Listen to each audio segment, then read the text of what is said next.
বন্ধুরা, আমি মিনতি পাল।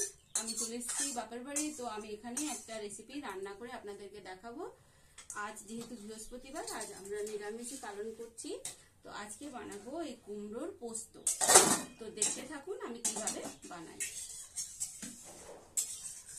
তো প্রথমে আমি গ্যাস অন করে দিলাম, কড়াই বসিয়ে দিয়েছি। এবার কড়াইয়ের মধ্যে দিয়ে দিচ্ছি কিছুটা পরিমাণ সর্ষের তেল,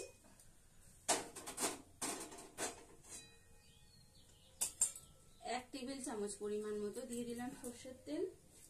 গরম হয়ে গেছে। আমি এরপর কালো জিরে সামান্য পরিমাণ আর 2টো শুকনো লঙ্কা আমি এতে অ্যাড করে দিয়েছি।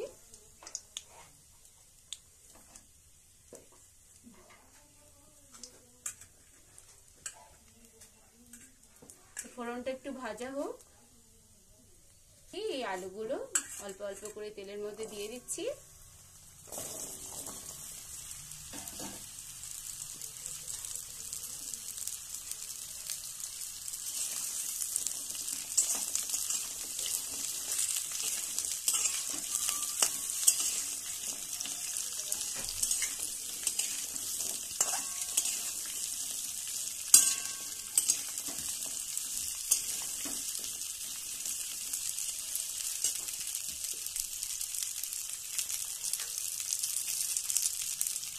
দিয়ে দিচ্ছি সামান্য পরিমাণ নুন,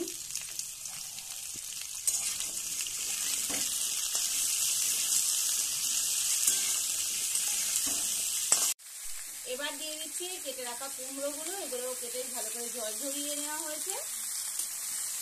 আলুটা একটু ভাজা হয়ে গেলে তারপর কুমড়োটা অ্যাড করে দেবো।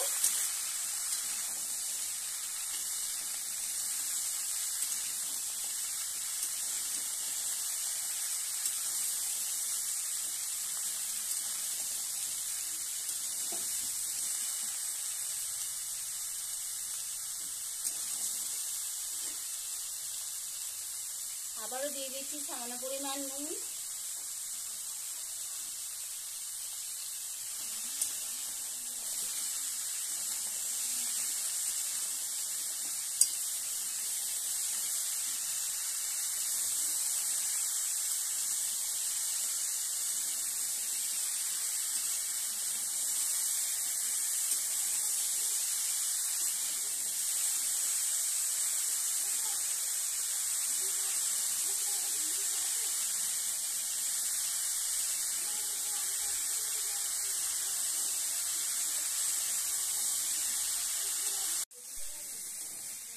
বন্ধুরা এই যে আলু আর কুমড়ো ভালো করে কষানো হয়ে গেছে, যে দাগ ধরেছে, ব্রাউন ব্রাউন কালার চলে এসছে। এবার আমি এর মধ্যে কিছুটা পরিমাণ জল অ্যাড করে দিচ্ছি।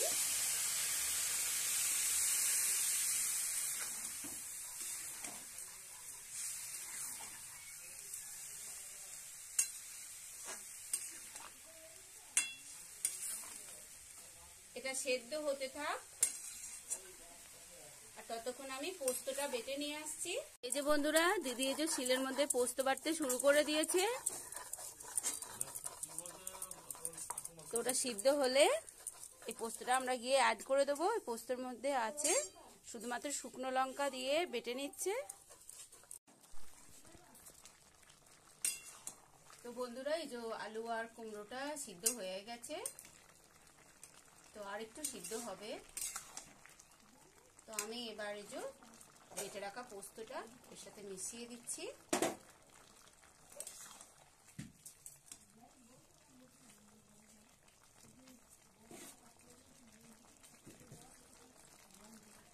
দিয়ে দেবো পোস্তর বাটি দেওয়া জলটুকু।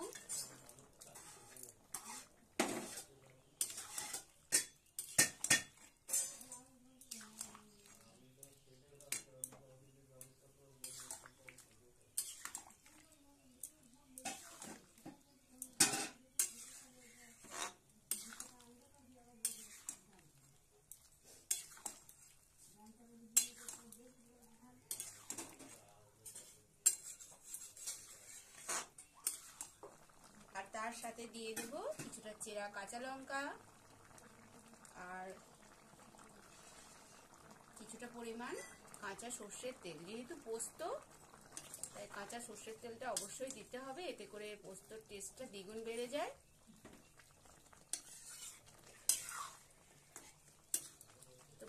আমার হয়ে গেছে। গ্যাসের ফ্লেমটা আমি একটু বন্ধ করে দিচ্ছি।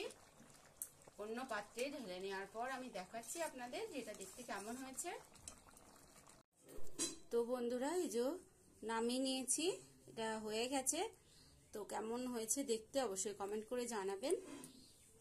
আর একটু তুলেও দেখাচ্ছি যে এরকম করেছি আমি। এটাই খেতে বেশি টেস্টি হয়। খুব শুকনো শুকনো চাইতে যদি এইভাবে বানানো যায় তো এটাই বেশি খেতে টেস্ট হয়ে যায় আর অসাধারণ লাগে খেতে।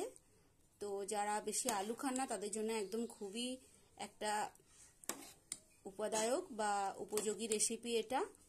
তো অবশ্যই একবার বানিয়ে খাবেন, অনুরোধ রইল। তো আমি যেভাবে বানিয়েছি এভাবে একবার বানিয়ে খেয়ে অবশ্যই কমেন্ট করে জানাবেন। কারণ কুমড়োর আমরা ছক্কা বা কুমড়োর মিষ্টি তরকারি ছাড়া আমরা কিছুই তেমন করে খাই না। তো এটা অবশ্যই একবার বানিয়ে খাওয়ার অনুরোধ রইল। একবারে ভিন্ন স্বাদের এরকমভাবে পোস্ত বানিয়ে খেলে আশা করি খুব ভালো লাগবে।